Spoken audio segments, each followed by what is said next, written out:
My name is Olivia Carter, and for 10 years, I thought I had the perfect life. I lived in a modest but cozy two-story house in a quiet suburban neighborhood in Oregon with my husband, Daniel, and our 9-year-old son, Aiden. We weren't flashy or rich, but we had stability, routine, and what I thought was love. Daniel worked as a project manager for a construction firm, and I taught second grade at the local elementary school. Life wasn't always easy, but we had each other, or so I believed. The morning Daniel left, everything seemed ordinary. He kissed me on the cheek, helped Aiden with his backpack, and waved goodbye before getting in his truck. I didn't know it would be the last time I'd see him as my husband. He didn't come home that night. Or the next. His phone went straight to voicemail. I panicked, called hospitals, friends, even the police.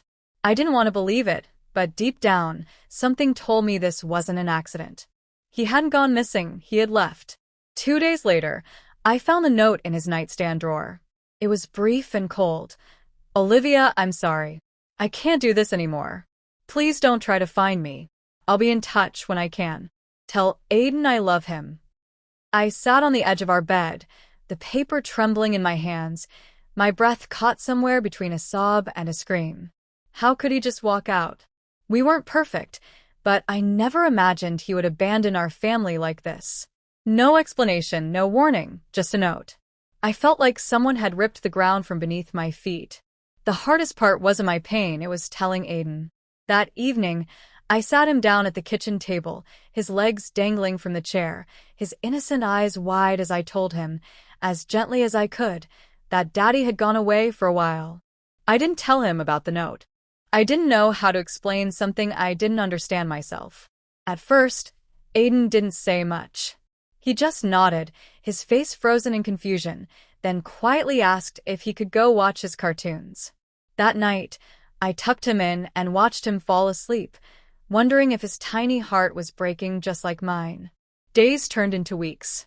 I tried to keep our routine as normal as possible. Wake up, breakfast, School, work, dinner, homework, bath, bedtime. I smiled for Aiden's sake, even when I felt like falling apart. Every night I cried into my pillow, thinking of all the things I should have seen, should have said, should have done. I replayed every argument, every silent dinner, every moment he seemed distracted. Was there someone else? Did he feel trapped? Was it me? People started asking questions. My coworkers, the neighbors, even Aiden's school counselor. I told them Daniel was away on business for an extended project. It was easier than saying I had no idea where my husband was or why he left. Then one evening, about a month after Daniel disappeared, I was preparing dinner when Aiden came into the kitchen dragging his blanket behind him. It was only 5:30, and he usually played in his room before dinner, but he looked serious, his brow furrowed like he was carrying a burden much too big for a child his age. "Mom," he said, his voice small. "Yes, baby?" I looked up from the cutting board. "Are you sad because Dad left?" I paused, trying to keep my composure. "A little, sweetheart. It's been a hard few weeks." He nodded slowly, his eyes glossy. Then he walked over and wrapped his arms around my waist. "It's okay if he left. I still want to stay with you forever." My hands froze. The knife dropped onto the counter. I knelt down to his level, cupping his face with my hands. "Aiden, what did you say?"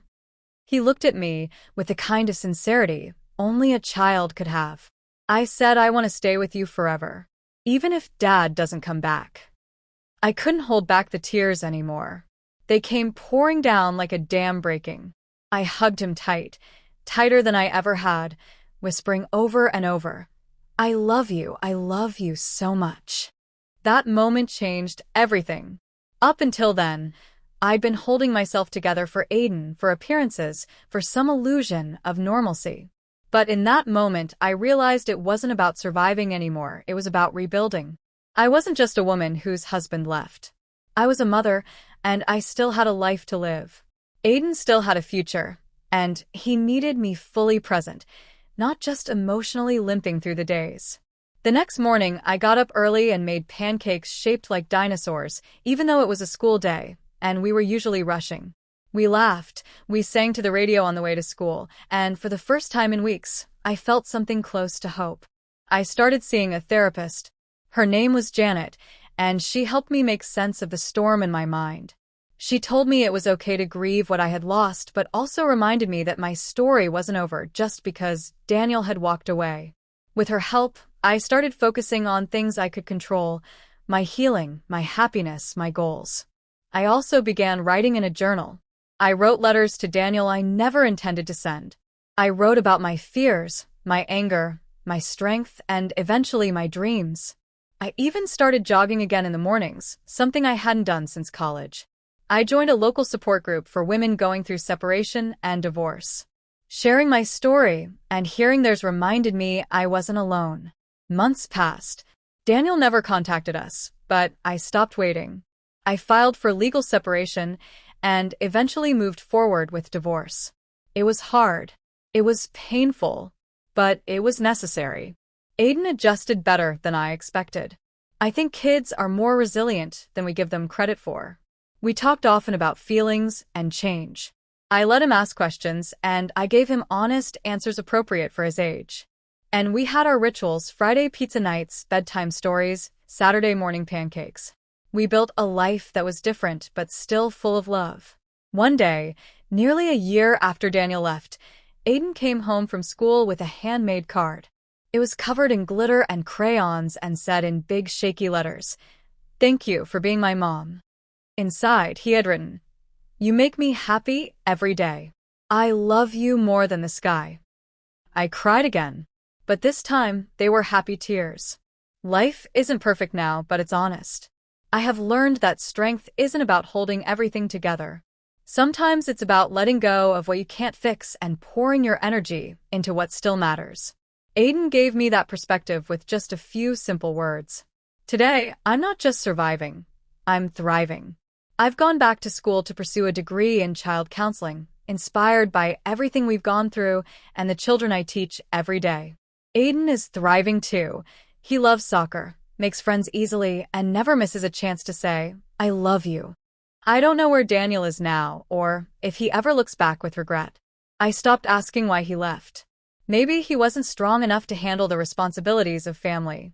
Or maybe he was just broken in ways I'll never understand. But I'm no longer waiting for closure from him. I've made my own. What I do know is that the night my husband left, I thought everything was falling apart. But when my son looked me in the eyes and said he wanted to stay with me forever, he handed me the pieces of my shattered heart and helped me rebuild it. That moment didn't just change everything, it saved me. And I'll carry it with me for the rest of my life.